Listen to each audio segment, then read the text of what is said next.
con la presentación del doctor Carlos Arteta de la Universidad del Norte, también miembro fundador del CERT. Su conferencia es Impacto del periodo condicionante en la respuesta de pórticos de concreto reforzado, evaluados usando el espectro medio condicional como espectro objetivo. Bienvenido, Carlos, y muchas gracias. Gracias, Ricardo. Bueno, voy a andarle un poquito rápido porque nos quedan 10 minutos de transmisión. Bueno, esto es una temática que hemos venido trabajando con el doctor Norman Abrahamson de los Estados Unidos. La investigación la desarrolló mi estudiante Andrés Torregrosa de la Universidad del Norte como parte de su tesis de maestría, y hemos recibido el apoyo de Daniel Gaspar, quien trabaja en la ciudad de Oakland en diseño basado en desempeño. Entonces, la metodología que le voy a presentar tiene por misión principal avanzar un poquito las técnicas de selección de acelerogramas para evaluar por desempeño el comportamiento de las estructuras. Entonces, típicamente desde los años 80, cuando se hacía selección de acelerogramas para evaluar el comportamiento sísmico de estructuras, pues se hacía con base en un espectro objetivo, típicamente el UHS, que hoy día pues, se llama el URS, porque ahora es un espectro de riesgo. Antes era un espectro uniforme de amenaza, pero digamos que las sutilezas no son importantes ahora. Entonces,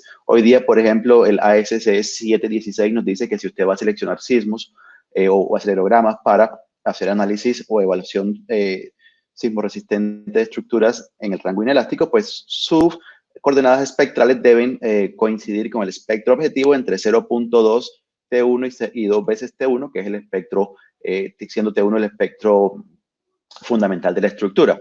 Dice, cuando haga la selección, pues la media de esos espectros no debe caer por debajo del 90% del espectro objetivo. Sin embargo, pues el espectro UHS es un espectro inherentemente conservador, y esto lo han reportado varios autores, y es conservador porque las coordenadas espectrales de un espectro tipo UHS o URS se definen como coordenadas espectrales que tienen el mismo chance de exceder cierto límite de amenaza o de riesgo.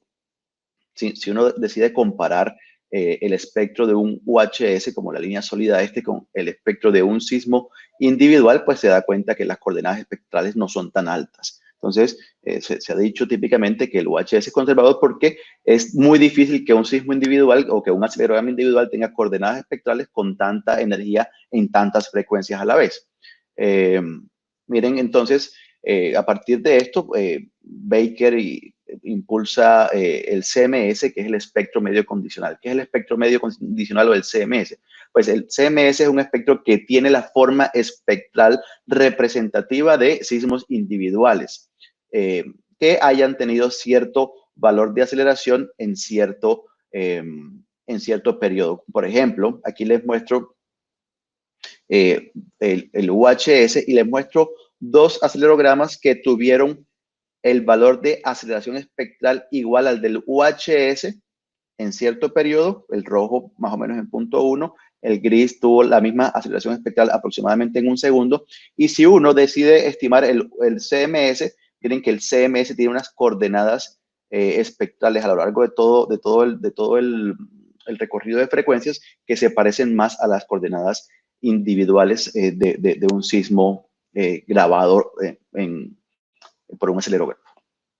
Entonces, es considerado una representación más realista y una alternativa menos conservadora. Entonces, de hecho, el ASC permite que uno haga análisis de estructura utilizando el CMS como periodo condicional y como espectro de objetivo. Sin embargo, la pregunta es, ¿cuál es el periodo condicionante que debo yo utilizar para hacer el análisis de mi estructura? Entonces, como digamos que aún el análisis inelástico de estructura es incipiente, siempre se va a querer correr la menor cantidad de acelerogramas posibles. Y por eso el UHS era una buena opción, porque uno escogía el UHS como objetivo, ya sabía que las coordenadas espectrales tenían cierto, o eran consistentes aparentemente con cierto nivel de amenaza, y salíamos del cuento.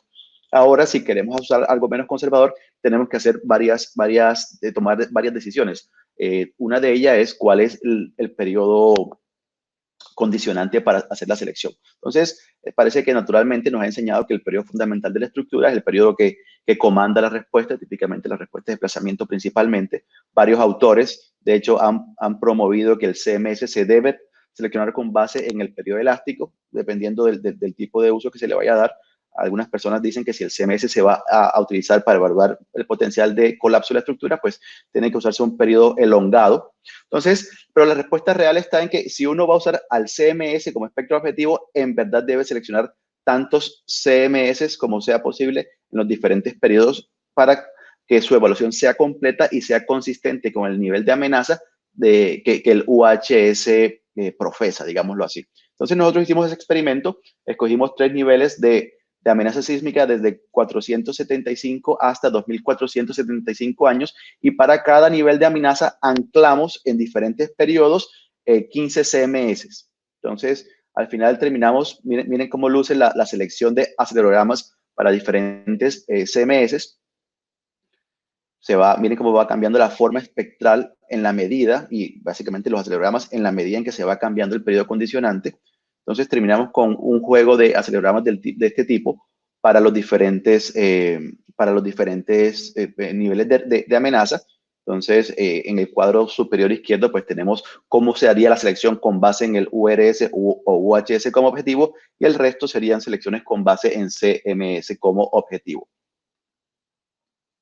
Entonces, pues se evaluaron 3 edificios, un edificio de 4, 8 y 16 pisos. Se corrieron alrededor de 3.200 análisis inelásticos, y esta es la respuesta que observamos por ejemplo, cuando hacemos la evaluación del desplazamiento de la cubierta normalizado por la altura. Entonces, aquí les estoy mostrando en el cuadro de arriba, cada uno de las barras de bigotes presenta los cuartiles de la respuesta, específicamente de la deriva de techo, para cada uno de los periodos condicionantes.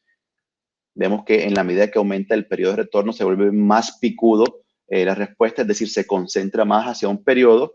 Y cuando evaluamos diferentes estructuras con diferentes periodos, pues digamos que ese pico se va moviendo hacia la derecha. Entonces, uno esperaría que el pico ocurra cerca del periodo condicionante, cerca del periodo fundamental de la estructura, según otros autores.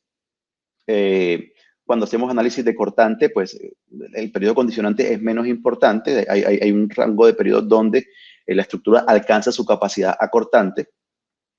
Y ya quiero mostrarles como conclusiones, cuando nosotros, bueno, una parte importante de la gráfica de desplazamientos es que si uno compara la respuesta máxima de los CMS con las respuestas máximas de aquellos edificios sometidos al UHS, pues en verdad no hay tanta diferencia.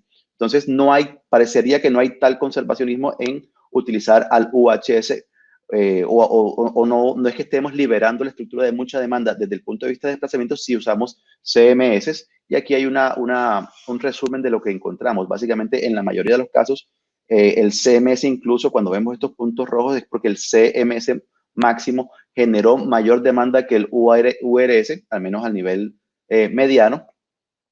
Y encontramos, por ejemplo, que el rango de periodos de periodos condicionantes que generan la mayor respuesta depende del nivel de altura de la estructura, es decir, del nivel de inelasticidad asociado a la demanda, siendo para 4 pisos entre 1,4 y 1,9 segundos. La relación entre T asterisco y T1 es entre 1,4 y 1,9 segundos. Para 8 pisos va entre 1,2 y 1,6 segundos, pero para 16 pisos incluso son valores menores que 1. Y una hipótesis que tenemos al respecto es que parece que la reducción de demanda, en la medida que vamos bajando en el URS, al condicionar la aceleración espectral del periodo, es una condición importante, y digamos que es lo que estamos evaluando en este momento antes de hacer